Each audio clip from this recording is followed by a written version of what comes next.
Hey fam, welcome to Srihari Travels. Madurai to Maharashtra part 6 video தான் இது. சோலாப்பூர்ல இருந்து விடிய காலையில 4 மணிக்கெல்லாம் வண்டி எடுத்து நாங்களும் பெங்களூருக்கு கிளம்பிட்டோம். பெங்களூருக்கு ஒரு 60 கிலோமீட்டருக்கு முன்னாடி வண்டி கொஞ்சம் ரிசர்வ் ஆயிடுச்சு. நம்மளும் பாரத் பல்கா பார்த்து டேங்க் ஃபுல் பண்ண வந்துட்டோம். அங்க பெட்ரோல் ரேட் என்னன்னு பார்த்தோம்னா 103.1 பைசா. நம்ம மதுரையில இருந்து கிளம்பி மொத்தம் 4 வாட்டி டேங்க் ஃபுல் பண்ணியிருக்கோம். மொத்தம் நம்ம எவ்வளவு ஃபுல் பண்ணியிருந்தோம், மொத்தம் எவ்வளவு ஆச்சுன்னு நான் மேல டிஸ்பிளேல காட்டுறேன் பாருங்க. நாங்களும் ஒரு மத்தியானம்லாம் பெங்களூர் ரீச் ஆயிட்டோம். நம்ம ஆல்ரெடி அங்க லூலு மஹால் பக்கத்துல ரூம் புக் பண்ணியிருந்தோம். அங்கதான் போயிருந்தோம். டபுள் காட் உள்ள பெட்ரூம் தான் புக் பண்ணியிருந்தோம். நம்மளுக்கு பெங்களூர்ல அவ்வளவு இடங்கள் தெரியாதனால நம்மளும் அங்க ரேபிட் ஆட்டோ புக் பண்ணிட்டேன். ஆட்டோக்காரன் பக்கத்துல நான்வெஜ் ஹோட்டல் எது நல்லா இருக்குன்னு கேட்டிருந்தோம். அவங்களும் ஒரு ஹோட்டல் கூட்டி போயிருந்தாங்க. நான்வெஜ் சூப்பும் ஒரு chicken biryani, mutton pepper fry வாங்கியிருந்தோம். டேஸ்ட் வைஸ் எல்லாமே சூப்பரா இருந்துச்சு.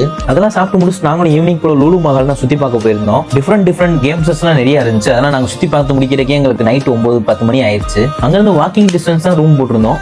வாக் பண்ணி நாங்கள் நைட் ரூமுக்கு போயிட்டு ரீச் ஆயிட்டோம். இருந்த டயர்டுக்கு ரெஸ்ட் எடுத்து நாங்களும் ஒரு மார்னிங் 8 மணிக்கெல்லாம் ரூம்ல இருந்து செக் அவுட் ஆயிட்டோம். செக் அவுட் ஆயிட்டு மதுரைக்கு தான் கிளம்பிட்டோம். நான் ஸ்டாப் எங்கேயும் நிக்காம நேரா திண்டுக்கல் வந்துட்டோம். திண்டுக்கல் வரதுக்கு எங்களுக்கு ஒரு நைட் ஒரு 7 மணி ஆயிருச்சு. திண்டுக்கல்ல வேலு பிரியாணி தான் வந்திருந்தோம். இலையை போட்டோன்னே நம்மளுக்கு ஒரு கோலா உருண்டை தான் வைக்கிறாங்க. நம்ம மட்டன் பிரியாணி ஆர்டர் பண்ணியிருந்தோம். அப்புறம் மட்டன் சுக்கா ஒன்று ஆர்டர் பண்ணியிருந்தோம். இதெல்லாம் சாப்பிட்டு முடிச்சு நாங்களும் மதுரை கிளம்பிட்டோம். கஸ்டமரையும் நல்லபடியா வீட்டில் ட்ராப் பண்ணிட்டேன். Madurai to Shirdi up and down எத்தனை கிலோமீட்டர் ஓடிச்சு, எவ்வளவு பெட்ரோல் நம்மளுக்கு செலவாச்சு, எவ்வளவு டோல்கேட் வந்துச்சு நான் லாஸ்டா டிஸ்பிளே காட்டுறேன், பார்த்துக்கோங்க. நெக்ஸ்ட் வீடியோல பார்ப்போம் guys. Tata bye by.